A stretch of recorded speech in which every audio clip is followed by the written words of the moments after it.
you're listening to this, please remember me, not the thing that's wearing my skin.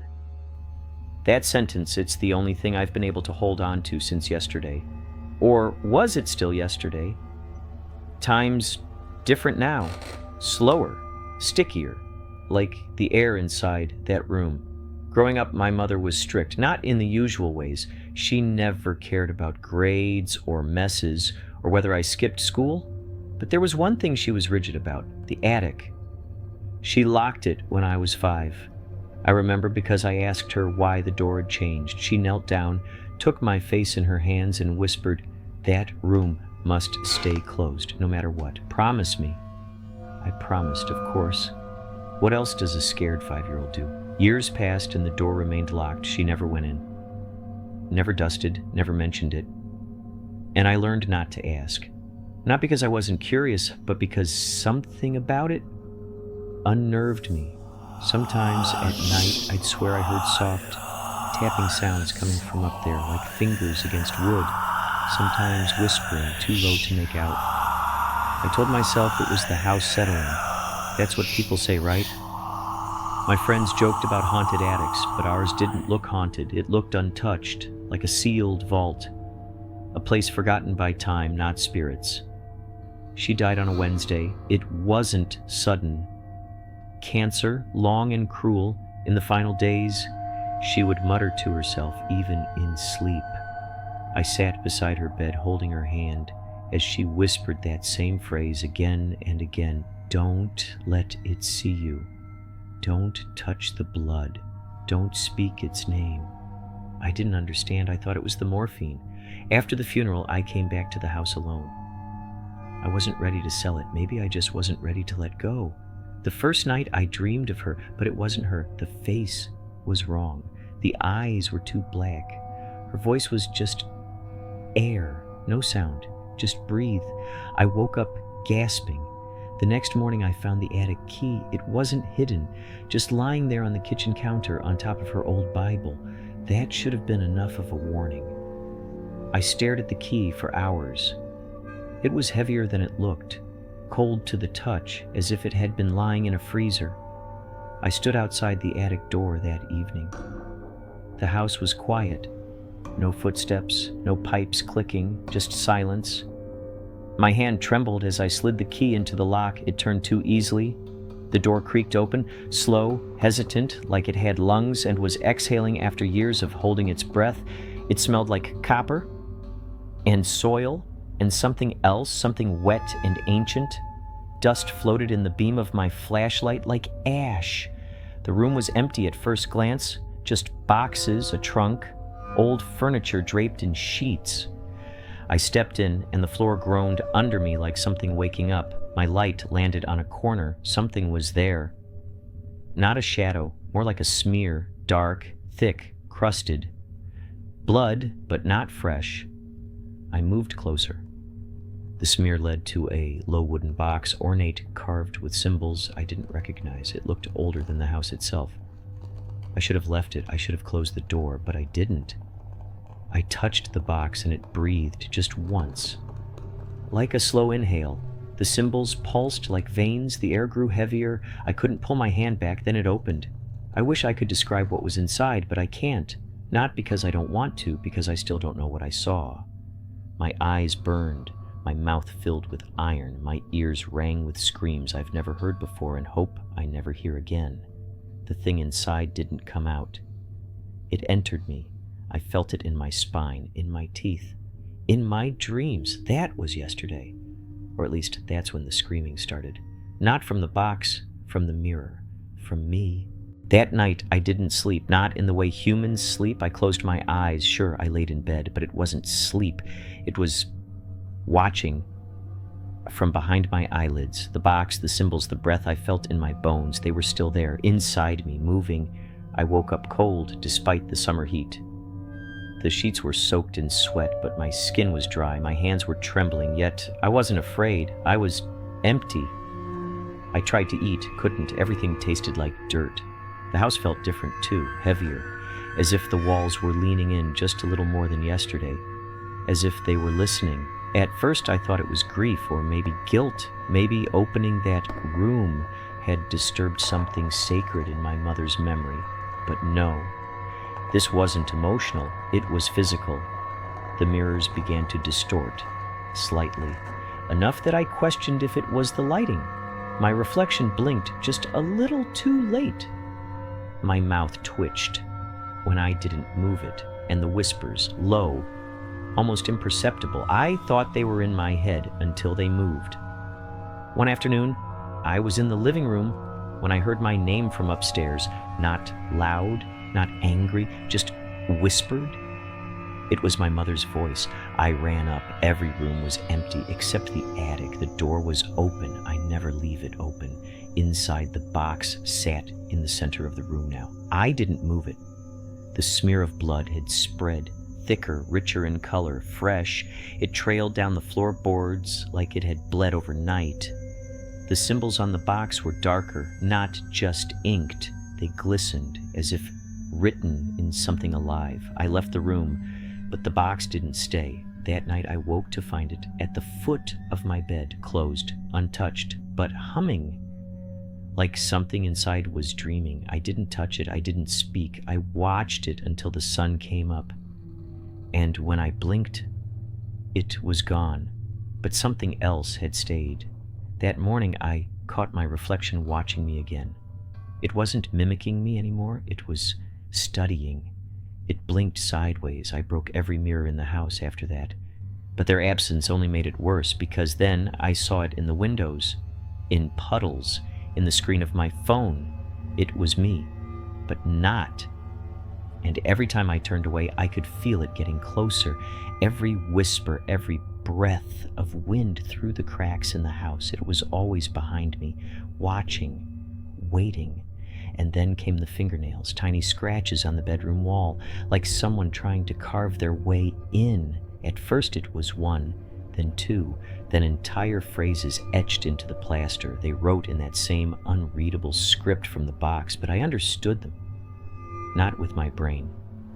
With whatever part of me the box now lived in, it was asking me to come back, to feed it, to finish what I started. I started locking every door in the house, then I nailed them shut.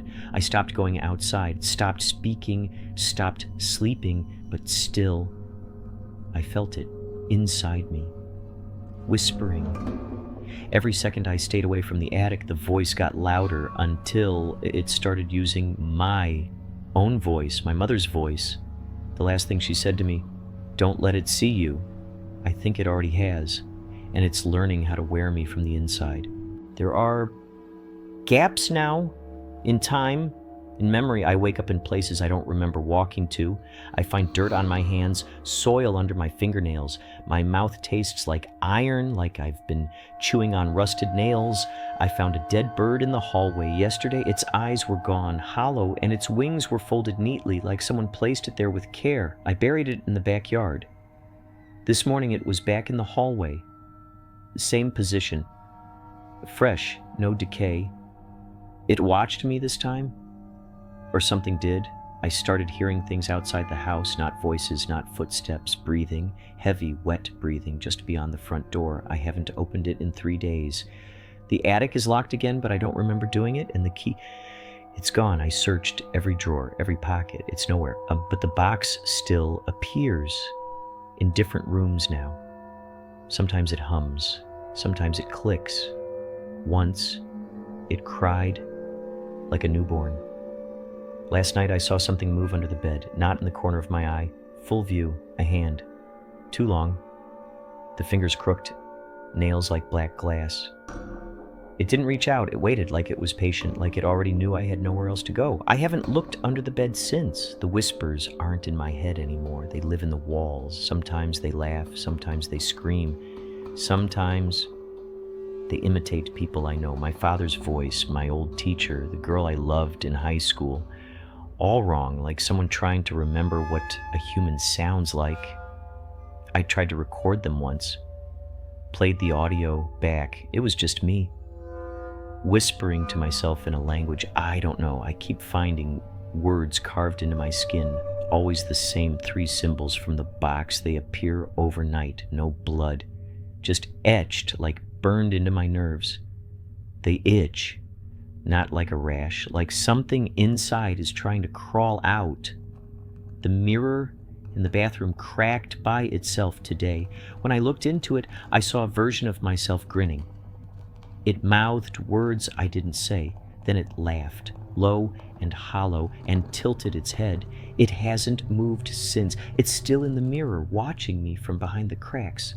That's not a reflection, that's residence. I haven't been outside in over a week. I think maybe longer. Time is no longer a straight line. It loops, repeats, warps. The clocks have all stopped. My phone won't charge. My shadow moves even when I stand still. And the thing in the house, it's learning. Every time I speak, it echoes my words back at me. Hours later, it's mimicking me, not just the voice, the walk, the habits. I woke up this morning to find my toothbrush already wet, my clothes already laid out. Something made breakfast, it burned the eggs. What I always burn the eggs, it's not inside the box anymore. It's inside me. And now, I think it's trying to replace me. My fingers don't bend the way they used to. There's a crack in my right knuckle just beneath the skin, like something's trying to push out. I keep bandaging it. Every morning, it's open again, wider. I can hear something clicking inside my joints, like teeth. I don't remember the last time I blinked. The whites of my eyes are dull. The pupils feel stretched. Sometimes I look in the mirror, and the face looking back isn't symmetrical anymore. The left side sags slightly, like it's melting. The corners of my mouth twitch when I'm not thinking. Smiling sometimes, smiling at nothing, or maybe at me.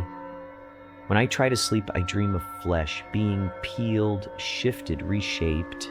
Not by blades, not by hands, by will. The skin over my chest pulses sometimes, like a second heartbeat. Off rhythm, wrong. It wants to stretch, to open. I can't look at photographs anymore. I flipped through an old album last night. My mother, me, childhood memories. But in every photo, the eyes are scratched out, every single one, even hers, even mine. I asked the house aloud, who did that? The walls replied, you did. The box won't stay in one place anymore. I find it in the fridge, in the bathtub, under the pillow. Once I woke up and it was in my mouth halfway. I gagged, pulled it out, but my teeth had already sunk into the wood. It tasted like ash and blood. It didn't fight me. It let me, because it knows I belong to it now. The language on my arms has spread across my chest and neck. It glows faintly in the dark. When I breathe deeply, I can hear whispers bubbling up through my lungs like a second voice waiting to be born. I'm not alone in here anymore. It moves my body sometimes, only slightly. A twitch, a step, a turn of the head. When I resist, it tightens my skin from the inside like wearing clothes that don't fit, stitched directly to the bone. I don't scream anymore. It likes that. It likes the silence. Last night I walked past a mirror and didn't see myself. I saw it. Inside my skin, peeking through my eyes. It waved, and I waved back, because I didn't know which one of us was doing it. And now it speaks through me. Sometimes I catch myself whispering to the cracks in the floorboards, making promises, inviting things, feeding it. It feeds on me, not flesh, not blood, memory. I'm starting to forget my name. But I remember its voice, low, calm, patient. It tells me this skin is temporary, that soon it won't need me at all, that soon it will wear me better than I ever could. And I believe it because the mirror smiles more naturally now. And when I try to cry, it's the mirror that weeps, not me. If you're still listening, please remember me, not the thing that's wearing my skin. I don't know how long I have. I don't know if this is even real, if I'm even saying these words out loud, or if they're just circling around my skull like vultures waiting for the last breath to leave. But this, what I'm about to tell you, this is the last thing I know is mine. It was yesterday. At least it felt like yesterday. The house was different. Quiet, but not empty. You can feel presence even when you can't see it. That's the thing no one tells you about being haunted. It's not footsteps or doors slamming. It's being watched by something you used to be. I found myself standing in front of the attic door again, except the door wasn't there anymore, just a mouth in the wall. Open, dark, breathing. The box sat inside it, and behind the box I saw myself, not a reflection, another version, whole, clean, unburned.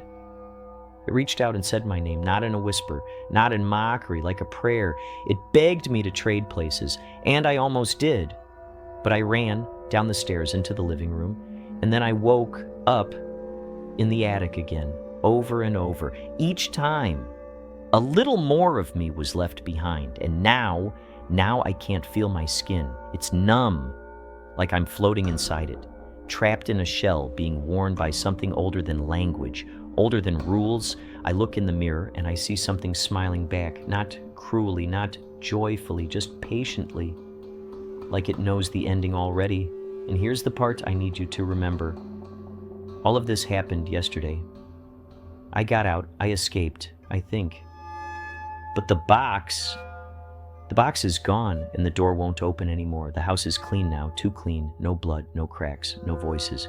But I still feel it, inside me, watching, wearing me, practicing how to be human. So if you're listening, if you're hearing these words, do not look at me.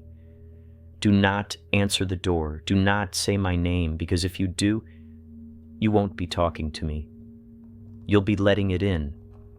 And once it's in, it never leaves.